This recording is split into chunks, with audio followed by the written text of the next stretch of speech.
हे बच्चा लोग, कैसे हैं आप सब? आशा करते हैं आप सब अच्छे होंगे। तो आज हम लोग आपके लिए लेके आए हैं 3 नंबर से 4 नंबर में पूछे जाने वाला क्वेश्चन, बहुपद के शून्य ज्ञात करना और शून्य को तथा गुणांकों के बीच संबंध की जांच करना। ध्यान रखिएगा, अगर आप बिहार बोर्ड में हो, यूपी बोर्ड में, CBSE board, MP board, Jharkhand board, अन्य किसी भी बोर्ड से आप एग्जाम दे रहे हो, यहां से एक क्वेश्चन आपके प्री बोर्ड में और फाइनल बोर्ड में पूछा जाएगा।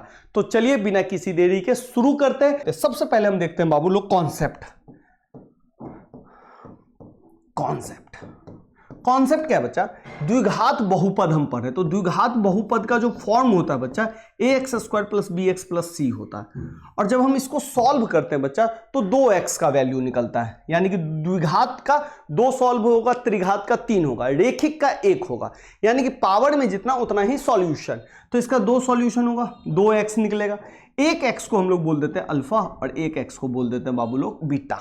ठीक है बच्चा, अब इसी को हम लोग बोलेंगे शून्यक। इसको शून्यक बोल दीजिए या इसको शून्यक बोल दीजिए। अब इसमें देखिए एक फॉर्मूला लगता है अल्फा जोड़ बीटा।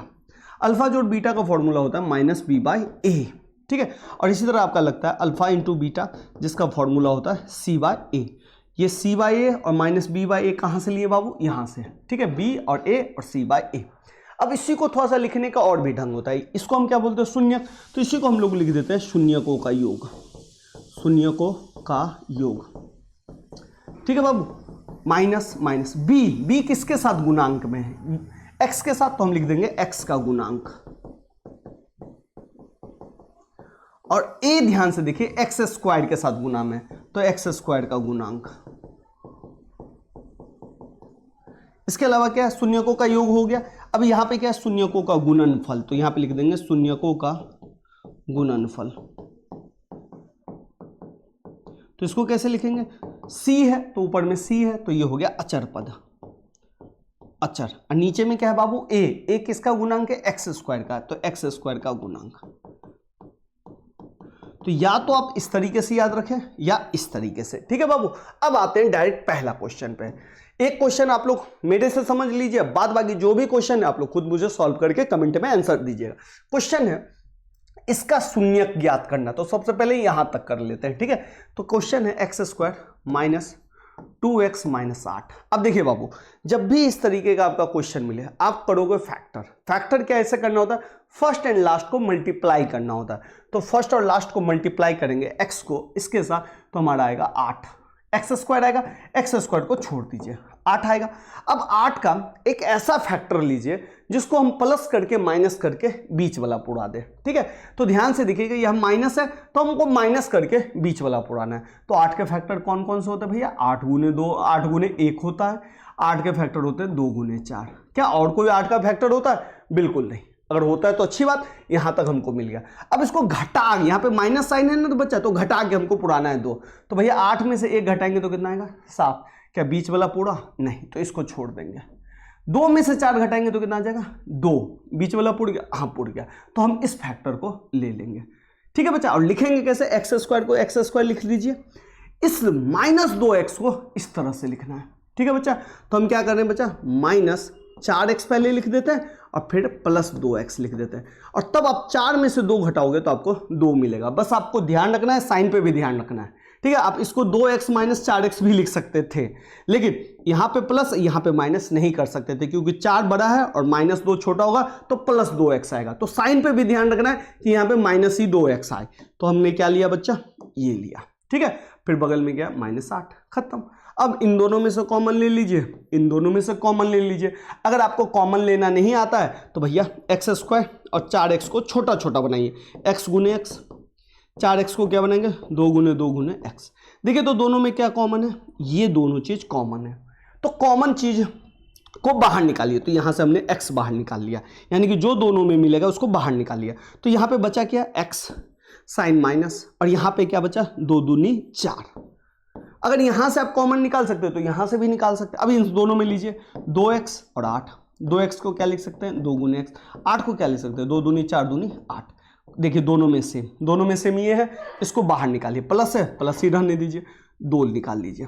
फिर यहां से 2 निकला तो बचा क्या? x, माइनस है माइनस, यहां पे 4 बचा 4, बस हो गया, कहानी खत्म। तो समझ गए, अगर आप मुंह से कॉमन निकाल सकते हैं यहीं से तो निकाल सकते हैं। अब ध्यान रखिएगा ये दोनों आपका सेम आना चाहिए, सेम है, ठीक है। तो जो सेम है उसको पहले लिख दीजिए, और जो इधर बच गया x और इधर बच गया +2, इसको साथ में ले लीजिए, बस हो गया। अब इक्वल टू 0 लगा दीजिए। अब इक्वल टू 0 लगाएं तो इसका मतलब हो गया कि x - 4 बराबर 0 हो गया, या x + 2 बराबर क्या हो गया 0।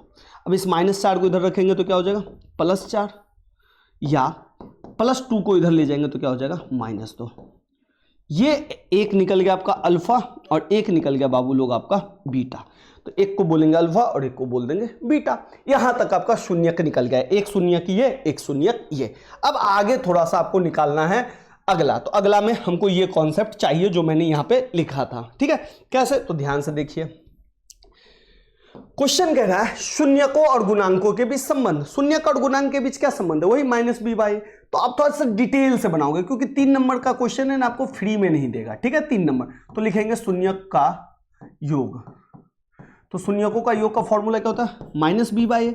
तो माइनस b किसके साथ गुना होता है, x के साथ, क्योंकि आपका जो फॉर्म बनता है ये इस तरीके से बनता है, यही बनता है ना बच्चा, x के साथ। तो लिखेंगे x का गुणांक। फिर क्या है बाबू, a है, a किसका गुणांक है x² का गुणांक। अगर आप बाबू -b/a डायरेक्ट भी लिख दोगे ना ऐसे तो कोई दिक्कत नहीं है, बट मैं कहूंगा ऐसे लिखो, ठीक है बच्चा। अब क्या करेंगे भैया, तो चलिए भैया कुछ नहीं करना है, माइनस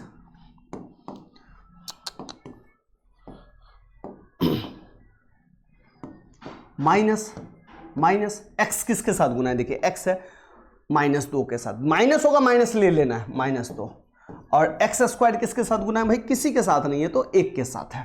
तो ये हो गया -2, बस हो गया कहानी का। तो ये तो शून्यकों का योग निकल गया। अब देखिए, अब यहां पे भी तो शून्य का योग है, एक को माना है अपने अल्फा, एक को माना है बीटा। जोड़ दीजिए, अल्फा का मान 4 प्लस -2, 4 - 2 कितना हो गया 2। देखिए ये दोनों सेम आ गया, यही सत्यता है। शून्यकों का जोड़ भी निकाले और गुणांकों के साथ भी ये आ गया, ठीक है बच्चा।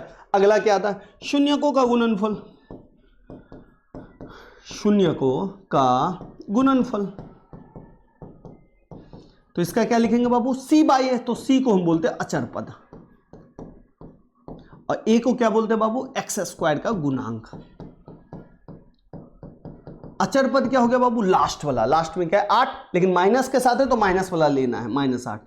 और x² का गुणांक कुछ नहीं तो 1 के साथ, तो फाइनल आंसर हो गया -8। अब भाई गुणांक गुणनफल है तो गुणनफल तो इन दोनों को गुना करेंगे ना, अल्फा × बीटा, यानी कि 4 गुने -2। देख लीजिए ये भी कितना आ गया -8। शून्यकों का गुणनफल -8 और गुणांकों के साथ संबंध -8। इस तरीके से अगर आप बना लेते हैं तो आपको 3 से 4 नंबर पक्का मिलेगा। तो ये रहा, और भी क्वेश्चंस आप आराम से इसे सॉल्व कीजिए। कमेंट में जरूर बताइए कैसा लगा आपको। अगर यहां तक पहुंचे तो शेयर और सब्सक्राइब जरूर कर दीजिएगा, और आगे आपको क्या चाहिए ये भी मुझे बताइएगा। तो चलिए आज के लिए इतना ही। आप सबका बाबू लोग धन्यवाद।